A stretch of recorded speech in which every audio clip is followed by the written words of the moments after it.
Welcome to the Lancashire Lad podcast.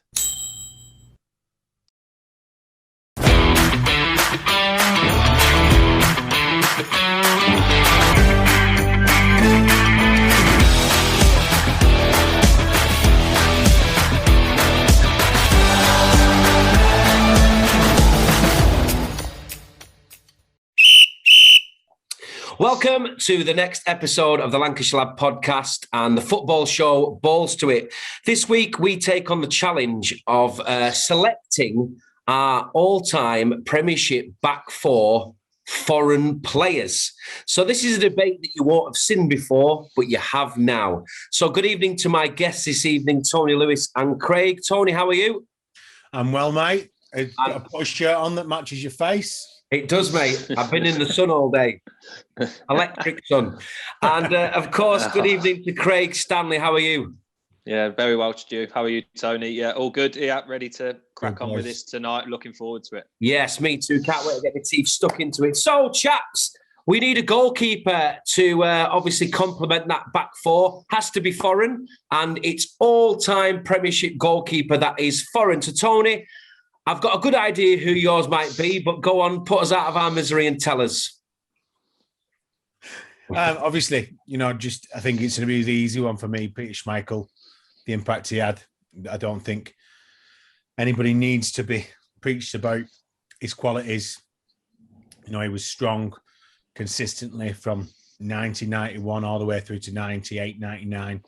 Obviously went away to Portugal, come back with City, which is a bit of a sour taste for some Reds, and Villa. And he does split decision on that cartwheeling in front of the United fans. But, I suppose that was his character as a winner. When you're playing for somebody, you're playing for them, aren't you? Regardless of your association and heart to your club.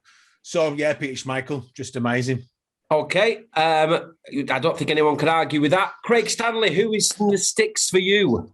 The same as Tony, Peter Schmeichel. What a goalkeeper. The way he transformed, I think, goalkeeping to the way it is now.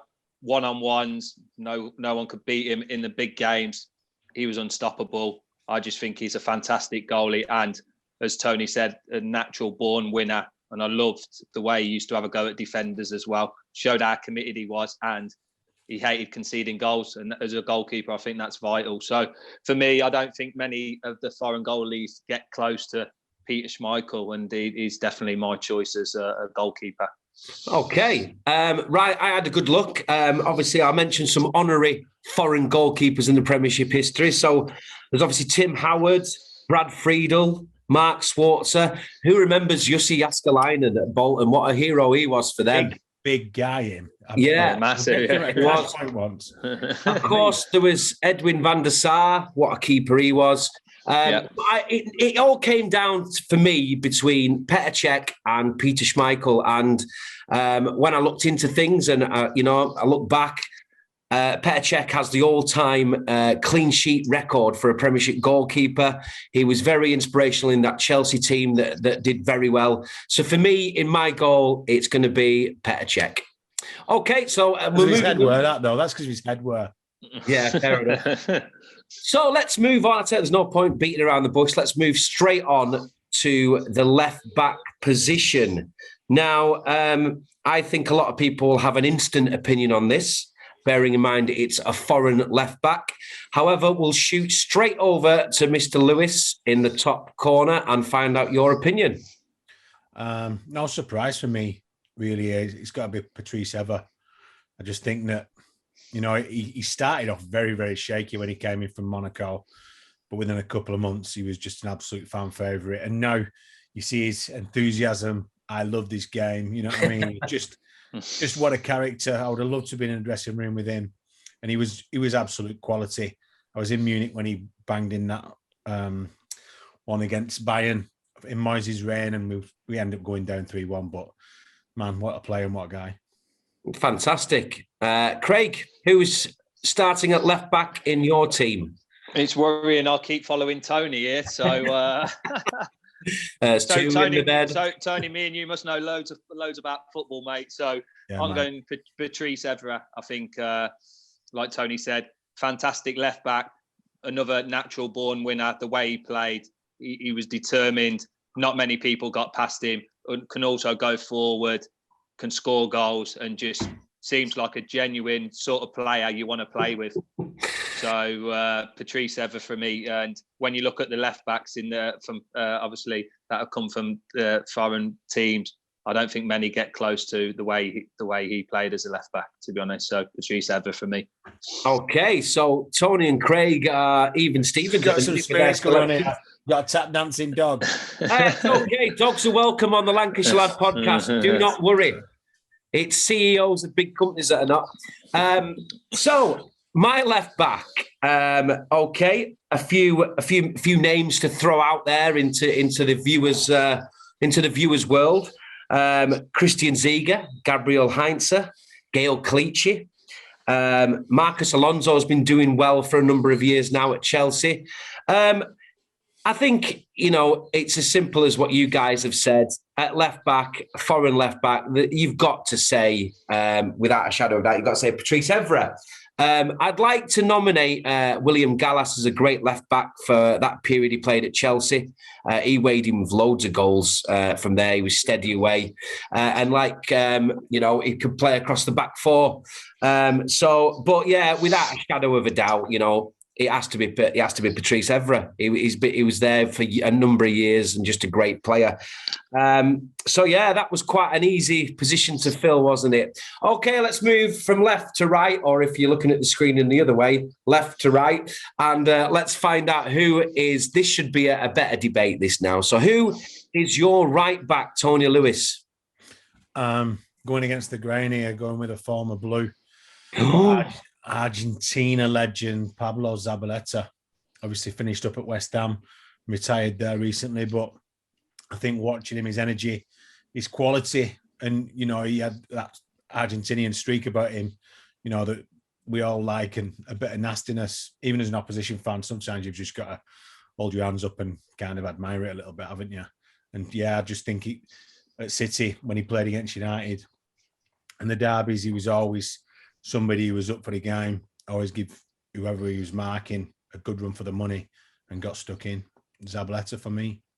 Okay, was anyone that pushed him for that position?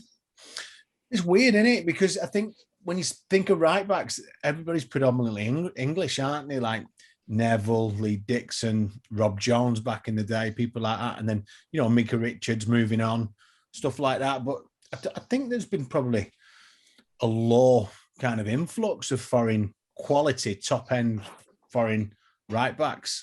So I think Zabaleta more or less picks himself. Okay, fantastic. Craig, who now this will be interesting. We can't really go 3 for 3, surely. We can't. Who's starting at right back? I was gonna go 3 for 3, but I think this was a close choice for me. And I'm gonna go. I know you said about William Gallas playing left back. I'm going to put him as my right back. Okay. I think he's versatile. He could play any position in the back four. What a defender! I think in that Chelsea team, even in the Arsenal team I'm Tottenham as well. Yeah, that would be a really good quiz question. Yeah. Who's played for Spurs, Chelsea, and Arsenal? Yeah, but I just think him as a defender. He looked a leader. He was so passionate. He was a great defender as well, and he was good going forward. So I'm going to go against the grain. Sorry, Tony, but Zabaleta was very close. What he did for Man City was fantastic. What a player. He transformed with Kompany and David Silva, that Man City team. But just to go a little bit against the grain, I will go William Gallas just because of how good he was as a defender. Yeah, it was superb. And I tell you what, talk about weighing in with your fair share of goals every season. He would pop up quite a bit in the penalty area, wouldn't he? Was he on pens as well? Did he take pens? I think he might have took him 1 or 2, but I just remember he wasn't the biggest, was he? But he used to win his fair share of battles. So great shout that, Craig. So obviously over to my side of things, I'm going to again mention a few honorary mentions. People like Marcus Babbel had a great couple of seasons with Liverpool before he was badly. He had to retire due to an illness, I think. But he was brilliant in that 2001 season. It wasn't an injury, that was it? I think. It was his immune system. I think he got an infection. I think he might have had a knee problem as well before, though. Yes, did he have a knee problem or something? Yeah. How big do you think his intestine is? It's close to your knee, isn't it? Yeah, but when Liverpool won the 4 trophies in 2001. He was absolutely amazing that season, and it's a shame the injury cut his career short. We've got people like Dan Petrescu from Chelsea. Who remembers Dan? Well, there was a TV show named after him, wasn't there? Down Periscope. No, Pet Rescue. All right. What was I doing with that? I have no idea what I was doing. Obviously, you've got players like Ivanovic, Zabaleta, like you said, Bakary Sagna, Azpilicueta. But I've gone for a right back who was very prominent in the Arsenal invincible side around 2003, which of course was Lauren or however you pronounce it. But that was some team, and he could defend. He was fit. He bombed on. He was nasty. Yeah. Yeah. He was just a good player. So he's going to play at right back in my team. Okay, chaps, a good start so far. Some great shouts, by the way. I'm loving that Gallas got in one of your teams at fullback. We're going to move on to the centre backs now. We'll do it again one at a time. So pick your first centre-back and then we'll do like a round robin and go around again. So Tony Lewis, who's your first selected centre-half? It's going to be a bit probably controversial and go for a modern-day one, and that's Virgil van Dijk. Hey, nice pronunciation. Yeah, I mean, listen, I think the influx he's had on that Liverpool squad has proven his quality. And, it's just been a steady progression from it, going from Celtic to Southampton and then onto Liverpool. It's not been an overnight kind of thing. He's just built his absolute colossus as a player. And you see the influence he has on the players around him, and probably to the detriment of Liverpool this season. They've missed him absolutely dearly. And I think that's probably as big a compliment as you can get. Even as a United fan, you hope that players come back strong and fit. So it's not nice to see a player go out with such a severe injury. So let's hope that he's back. But, he's definitely one of the best I've ever seen in that position. Can I ask you a question, Tony, regarding Virgil van Dijk? A couple of years ago, he was heavy favourite to win the Ballon d'Or. And obviously on the night, Lionel Messi walked away with that. Do you think in that year that he should have won it? It's strange, isn't it? Players... Not necessarily Messi, he's not an out-and-out forward, but that's who gets all the glory, isn't it? If you kind of trace back through the Ballon d'Or, then you'll see that the majority of goal scorers aren't they, because they grab the headlines. I think, was it Fergie who said you don't, strikers will win your games, defenders will win your titles, and that's probably as it is. The strikers get the glory, but it's the defenders who really put the graft in and kind of, Should he have won it? No. Okay, that's all I wanted to know. I like the opinion. I think the last defender to win the Ballon d'Or was Fabio Cannavaro after Italy won the World Cup, I think. So defenders do go unsung in these big award ceremonies. So, I mean, personally, I thought after winning the Champions League and coming second to City with a huge amount of points that year, I think it would have been a nice touch to have given it in, but yeah, it's cool. Okay, Craig. Come in second, don't you? Come on. Oh, there we go. Craig, who is your first choice centre half, please? Vincent Kompany. I think the way he plays, the transformation he made to that Man City team. Yes, I think he come as like a defensive midfielder to start off with, but as soon as he went back centre half, and that's when him and a couple of other players, David Silva, and we talk about Zabaleta, I just think the way he played for Man City, the way he brought the club, the team together, and obviously the success he's had, and what a defender though as well. Yes, injuries sort of blighted his career or didn't help his career, but when he played, he was immense. And for me, there's not many better foreign defenders that have played in the Premier League, so he gets my vote just because of the transformation he made to that Man City and made them as successful as what he has from today, really. So yeah, Vincent Kompany for me, what a player. Yeah, absolute legend. My first centre half, I'll be going with Tony on this. I think I've got to throw Virgil van Dijk in there. He's just got everything you need to be one of the best defenders in the world. Height, speed, he can organise, he's quick.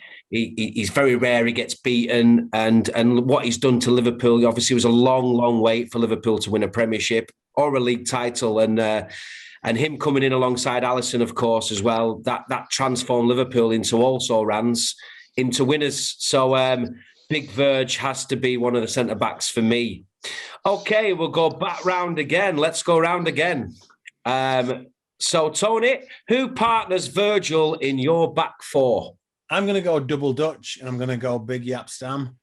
Probably, I think Fergie's admitted that he sold him. He's the only player he ever sold prematurely. And regretted, yeah. Yeah. I mean, yet again. And probably a similar mould to Van Dijk in his speed. In Van who? His speed, his ability, his actual size. You see the memes of him picking people up by the face kind of thing. He's an imposing character. Obviously, thankfully, witnessed him lifting the Champions League for us in '99 in Barcelona against Bayern Munich. And I was generally gutted that he left, because I think that there was a lot left for him to give to the Premier League. Probably not in the Premier League as long as a lot of other contenders out there, like Kompany, people like Nemanja Vidic as well, I think, was a close second for me. But yeah, yep, Stam. Okay. Yeah, I tell you what, bit of a formidable centre-half partnership, that, isn't it? It'd take a brave man to go up against them too. Okay, Craig, who partners Vincent Kompany in your back four? Tony just mentioned him, Nemanja Vidic for me. What a defender. He put his head in where it hurts. He tackled. He was a leader, and that obviously that partnership with Mr. Rio Ferdinand at the back there. He's here, Mr. Gray. If you're wondering why we're laughing, it's because Craig Stanley seems to have developed this habit of calling every footballer Mr. Which is polite, by the way. The respect I have for these players, Stu and Tony. But yeah, Vidic, what a leader, what a player, and that's the sort of defenders you want in your team, in my team. And I think just the way he played was fantastic. And like you said, he the silverware he won, and the way he transformed as well. That Man United defence, he was a rock back there. A bit like obviously Yap Stam, but yeah, Vidic for me, and obviously Stam was very close to him as well. Okay, well, talking of rocks, my selection to join Virgil van Dijk was nicknamed The Rock. And it's not Dwayne Johnson, by the way. So my centre-back partner for Virgil will be Marcel Desailly, an absolute colossus. The partnership he had at Chelsea, and I'm trying to think who he played at the back with, which makes me look kind of silly. Sorry? Carvalho. Carvalho, I think. No, I think that might be a bit later on. But yes, and maybe Gallas, wasn't it? Yeah, Gallas was there with him as well. The guy we were talking about before.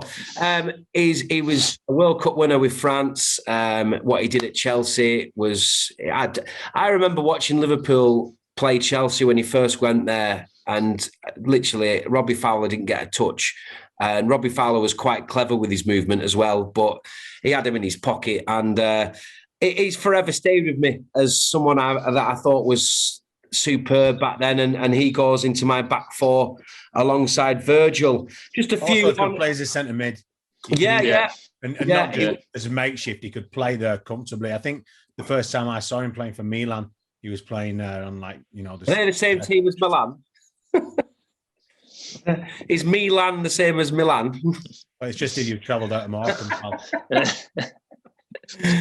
Yeah, no, he was a great player. A few honorary mentions, by the way. Now, we like to mention some legends. An early Premier League legend was Lucas Radebe at Leeds. What a leader he was. Of course, Big Sammy Hippier at Liverpool. It's a shame he doesn't get in any team, because he was just superb for Liverpool. We've got players like, of course, Frank Leboeuf, or Boeuf, or however you pronounce it. And one that I wanted to make a special mention for, because I know from previous chats we're all a fan of him, and that's Ricardo Carvalho. Anyone want to touch on what a great player he was for Chelsea? Yeah, I think he was a master of the dark arts as well. When you watch him for Portugal against England in the Euros and the World Cups and stuff like that, he always had kept us relatively quiet because, that's part and parcel. Some fans don't like it, but, I think if you play the game, then you've got to appreciate the kind of dark arts. But on top of that, he chipped in with quite a few goals as well, and great defender. So, Tony, remind me of your team from keeper going forward. So, we've got Peter Schmeichel. Yeah. Left back, we've got Patrice Evra. Yeah. Right back, Pablo Zabaleta. And then double Dutch, we've gone Jaap Stam and Virgil van Dijk. Awesome. And Craig, who's your Can team? I just say, as a centre-half, I can't believe nobody's mentioned William Prunier. Oh, fair enough. Yeah, he was.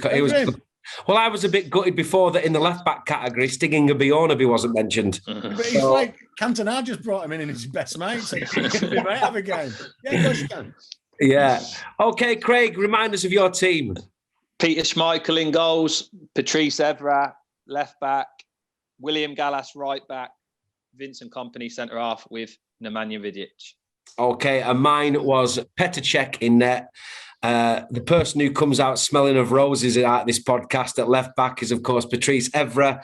Right back for me was Lauren, and centre halves were Virgil van Dijk and Marcel Desailly. If you had to give the captain's armband to one of those five, Tony, who would it be? Oh man, that's a tough shout. Probably Schmeichel. Yeah. Okay, Craig, who would get the captain's armband? Your lot. Vincent Kompany, the way he led Man City. He's a perfect fit to be captain, and yeah, there's only one choice in my team for that. Yeah, I think for me it'd be. I tell you what, though, Evra was a good captain, though, wasn't he? You look back. I think mine would be between Desailly and Van Dijk, and I think due to experience of being a leader for a lot longer, Desailly would get my armbands. Okay, so we've concluded who our back four was. Can I just say, there's no way that Craig Stanley could play centre-half because we keep asking him to be centre of the screen. He keeps sending him right back. Absolutely. Right, lads, I'm going to put you on the spot because we've got 5 or 6 minutes left. So we've got through what we wanted to talk about. So is there any centre-half partnerships that you recall from the Premiership era that you thought were absolutely top draw? I mean, I'll give you a couple of minutes to think about it because I didn't want to put you on the spot, just like I have. One of the partnerships I remember being superb was the John Terry, Ricardo Carvalho centre-back partnership. They were so hard to play against for any striker in the Premiership. And I remember being a Liverpool fan, there was many a game when they were so frustrating to they blunted our attack, over a number of years. Is there any partnership that you recall that you really enjoyed or you remember being having a massive impact? Obviously, for me, it was like Bruce and Pallister. I just think that Steve Bruce is probably the best player ever to get an international cap. It's crazy that, isn't it? It is literally crazy how he was never capped by England. I remember the Republic of Ireland came in for him, but back then it would have meant that he would become one of the foreigners for the European games. So I think that Fergie kind of talked him out of it. So, yeah, I mean, there's been some great defenders, haven't there? I think that it's easier to kind of discuss the top level ones, but when you think of lower level who are battling relegation every single season, because they're up against it every single game, aren't they? I mean? Think of players like David Weatherall at Bradford and people like, people who, was he at Leeds as well? Yeah. Wasn't it? Like that who probably kept Bradford up in that first season that they were up. And players like that, it's usually the centre halves who are kind of digging the teams out and just grabbing them clean sheets when they need like 6 pointers. Yeah. What about you, Craig? Not really partnerships, just like individuals over the years. Like you said, a lot of the players we spoke about, Kompany, Vidic, even obviously English centre-halves, Rio Ferdinand, all them sort of centre-halves, John Terry. When you look over the Premier League history, there's been some fantastic centre-halves. I'll tell you a great partnership. Colin Hendry and Henning Berg at Blackburn. Oh, yeah. Yes, what a shout, Tony. What a shout. And also, I was going to say... With Maisie in there as well. Tony Adams and Keown, I think, as well. Them two, I think they probably go under the radar because they're probably Steve not Gold early on as well. Yeah, they're probably not as... Arsenal built on, wasn't it? Yeah, I'll have to throw in Henchos and Hoopier as well in that 2001 season. They were Stephen Henshaw's conservatory. And as we spoke about just earlier, Stu, as well, a lot of these centre halves with injuries as well. Yeah, and the way they performed, you go through a lot of them. A lot of them had bad injuries and weren't consecutively playing football a lot. And you look at some of the performances they used to play; they were fantastic. You know, you don't think though that we kind of maybe struggled for the fullback positions with the Continentals and defenders? You know, we could probably come up with an absolute plethora of midfielders and forward players. I know you like that word now, Stu. plethora. But it shows that there's a lot of English defenders, you know, homegrown defenders, and also, you know, Scottish, Welsh, and Irish there. You know, it's kind of a position what we're built on, isn't it? That Braveheart kind of, you know, fearless line. Tony Adams and Terry Butcher with all the cuts and the bandages. Players like that, you know, that kind of never say die attitude. And I think that is why predominantly there's a lot of defenders that are homegrown. Absolutely. I tell you what, I'd like to just quickly touch on before we bring this episode to a close. It's been a long time, personally, since I've seen a young centre-back come into the Premiership and have the impact that Ruben Diaz has had at Manchester City. I wasn't sure how old he was. In my head, I thought he was around 26. When I've looked today, 23 years of age. Have you noticed, have you seen the impact he's had at Man City? Are you a fan? Is there any other young centre-backs in the Premiership that are foreign that you think are decent? Yeah, I mean, he's in my fantasy league team. He came out over from Portugal, obviously at a young age. I think that any player coming over, it's a miss, isn't it? You can get that travel sickness, and that travel sickness depends whether you're fine or not. That homesickness, and I think that the influence he's had on John Stones, that tells you everything you need to know about him. He's made John Stones into a great, great player again. Probably refound his confidence, and I think that players like that, as we've adhered to with Virgil van Dijk, in our joke now, they rub off on people and they instill confidence within the teammates, and he's just an absolute top draw centre half, and I'm gutted that he's at City.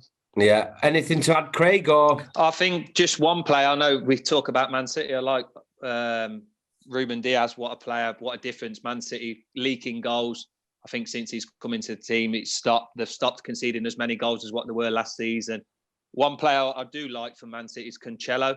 I think that, if that's how you say it, I think he's one. I think in the next few years, if he can stay playing regular, he's got everything as well. Great defender, great going forward, and versatile as well. Can play right back or left back as well, and plays the same whatever position he's playing. So he's definitely one player I think in the next few years, if he stays at Man City and if he plays as regular as he has at Man City, I think he's a fantastic fullback, and he's definitely one player or one foreign player that you look at that can make our team, if we do this podcast in the next few years.